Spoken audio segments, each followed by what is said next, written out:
Jadi cerita dikit, saya dulu kebetulan kuliahnya di luar negeri dan tadi dengerin Pak Anies bilang kesalahan saya tuh ya, begitu lulus langsung balik ke Indonesia gitu. Seharusnya saya parkir dulu di luar negeri, cari ilmu segala macam gitu ya. Tadi cepet kejelek juga gitu pas Pak Anies ngomong. Tapi waktu itu saya kebetulan orang tua dulunya orang kerja, terus kemudian memang dua-duanya dari UI, sastra Inggris. Ibu saya tugasnya ngirim TKI ke Hong Kong, itu profilnya. Itu yang membuat saya, tapi hobi bapak saya itu adalah melukis dan menyanyi. Kemudian mereka dari saya masih remaja tuh mereka udah nanya gitu, nanti kalian ke kakak saya, adik saya, kalian mau kuliah di mana, di Indonesia atau di luar negeri? Alhamdulillah keluarga saya cukup moderat. Tapi sama ketika saya masih sekolah, ketika SMP saya cita-citanya jadi pemain basket. Ketika SMA saya karena fokus di majalah, saya cita-citanya jadi kerja di majalah. Nah, karena krisis ekonomi itulah saya waktu itu ngebut kuliahnya. Saya ngebut kuliah satunya 2 tahun 8 bulan saya lulus. Kemudian saya waktu itu begitu udah selesai krisis, ditanya mau lanjut ambil S2 apa enggak. Terus karena kakak juga ngambil S2, kalau kakak saya waktu itu sambil kerja segala macam, kalau saya main-main mulu di sana. Main-main tapi ikut Pernias juga, ketua Pernias juga gitu ya. Terus begitu lulus S1 ngambil S2, saya waktu itu jadi mahasiswa satu-satunya yang masuk di Januari, di wisuda di Desember tahun yang sama. Jadi sampai kuliah pun saya juga masih bingung, saya mau kerja apa gitu. Sampai akhirnya saya ditawari kerja sama Trans TV. Itu yang membuka wawasan saya. Indonesia hari ini adalah era di mana muncul yang disebut sebagai orang yang terdidik, sejahtera, kemudian memiliki kemandirian, itu jumlahnya luar biasa besar.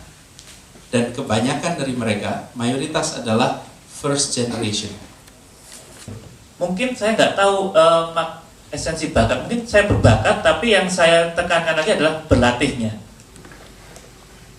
Nah, apa saja yang harus kita pahami dalam menemukan sesuatu yang baru ini? Salah satu metode yang saya pakai adalah dengan konsep rekam dan remix. Kalau orang sering mengatakannya itu ATM, amati, tiru, modifikasi. Saya rasa sudah saatnya kita memunculkan inspirasi-inspirasi itu lebih sering, lebih banyak di mana saja. Jadi memang kita sedang membutuhkan, dan power inspirasi ini kadang-kadang sederhana sekali. Saya beri contoh, satu ketika Presiden India yang Muslim, namanya Abdul Kalam kalau tidak salah. Abdul Kalam ini disebut sebagai the father of Indian missiles.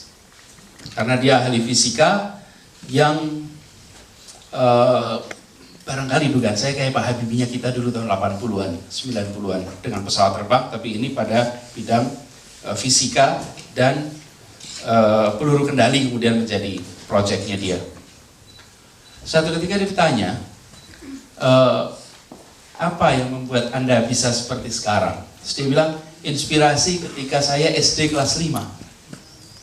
Apa yang terjadi pada waktu SD kelas 5? Dia laki-laki satu-satunya di keluarga yang sangat miskin, sehingga keluarga yang memutuskan hanya dia yang sekolah, yang perempuan tidak sekolah. Kemudian di sekolah itu sedang belajar tentang kaca pembesar. Diajaklah anak-anak satu kelas keluar untuk melihat kaca pembesar dengan membawa selembar kertas. Ditaruh di tengah lapangan. Kalau di India lapangannya agak panas saya rasa.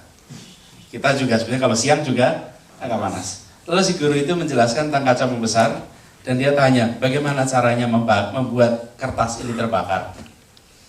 Sesuatu yang sangat normal bukan? Dilakukan oleh barangkali jutaan guru di seluruh dunia. Nothing new. Tapi guru kelas 5-nya ini menunjukkan pada dia kaca pembesar dipasang, taruh di titik apinya, pelan-pelan lalu kertas itu terbakar. Ketika kertas itu terbakar, si guru bilang, Kalam, if you focus on one thing, you can burn the world. Kita menginginkan sebenarnya lebih banyak lagi orang-orang, tak harus terkenal, tak harus fotonya di mana-mana, tak harus posisinya tinggi, tapi dimanapun perannya, di posisi apapun aktivitasnya, kalimatnya, pikirannya, kata-katanya, gagasannya, itu menginspirasi. Membuat, nah di sini, sebetulnya di ruangan ini, adalah individu-individu yang punya potensi itu. Untuk kalimat yang Anda tulis, hal-hal yang Anda buat, inspire people untuk melakukan sesuatu. Indonesia membutuhkan itu. Dan anak-anak muda kita, generasi baru kita, seperti juga generasi-generasi sebelumnya, mendengar inspirasi, lalu if inspired, mau berbuat. Mau berbuat. Jadi kita ini sebenarnya cukup punya stok bahwa anak-anak yang mau berbuat, tapi dibutuhkan pemantik-pemantik yang bisa memunculkan inspirasi-inspirasi itu. Aku hanya merindukanmu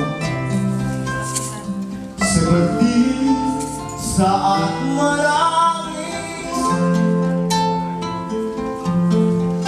meraba malam pencarian atas segala